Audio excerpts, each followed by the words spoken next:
السلام علیکم دوستو، سید مظہر اسلام آباد سے آپ سے مخاطب ہے۔ دوستو، آج جس موضوع پہ بات کر رہا ہوں اس کا عنوان ہے مایوس نہ ہو۔ آپ کبھی مت بھولیں، ہر اندھیری رات کے بعد صبح ہے، ہر خزاں کے بعد بہار ہے۔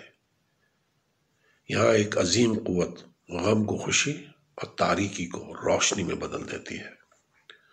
وہ قوت جس نے حضرت یوسف علیہ السلام کو جیل سے نکالا اور مصر کا بادشاہ بنا دیا، وہ قوت جس نے حضرت موسیٰ کو فرعون کے محل میں پرورش کی اور پھر وہاں کا حاکم بنا دیا، وہ قوت جو ظالموں اور سرکشوں کو ذلیل کر دیتی ہے، وہ قوت جو مظلوموں کے آہوں کا جواب اور صبر کرنے والوں کو کامیابی دیتی ہے۔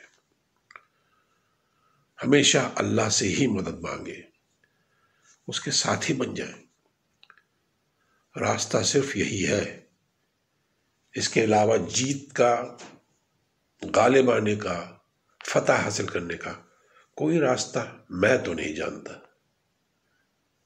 وہ جو آخری نبی تھے صلی اللہ علیہ وآلہ وسلم، وہ جنہوں نے شب معراج میں تمام انبیاء کی نماز میں امامت فرمائی، وہ جو انسانیت کے رہبر اور رہنما تھے، انہیں اور ان کے ساتھیوں کو بھوکا رکھا گیا، ان پر ظلم کیا گیا، ان پر تشدد کیا گیا، ان کی تحقیر کی گئی، ہجرت پر مجبور کیا گیا، معاشرتی بائیکاٹ کیا گیا، معاملہ برداشت سے باہر ہوا، انہیں مکہ چھوڑنے پر مجبور کیا گیا، وہ مکہ جو انہیں بہت محبوب تھا، انہیں اپنے گھر اور شہر چھوڑنے پر مجبور کیا گیا۔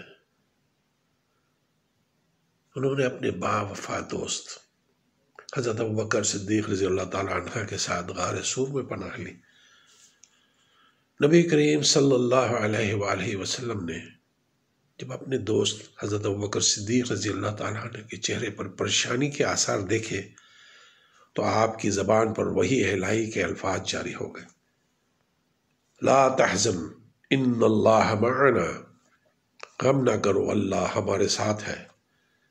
آپ بھی دوستوں خوف نہ کھائیں، کمزور نہ پڑیں، غم زدہ نہ ہو، پریشان نہ ہو، مایوس نہ ہو، اللہ ہمارے ساتھ ہے۔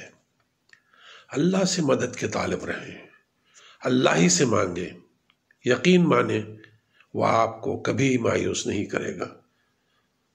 اپنی رحمت کے خزانوں سے عطا کر مالک، خواب اوقات میں رہ کر نہیں دیکھے جاتے۔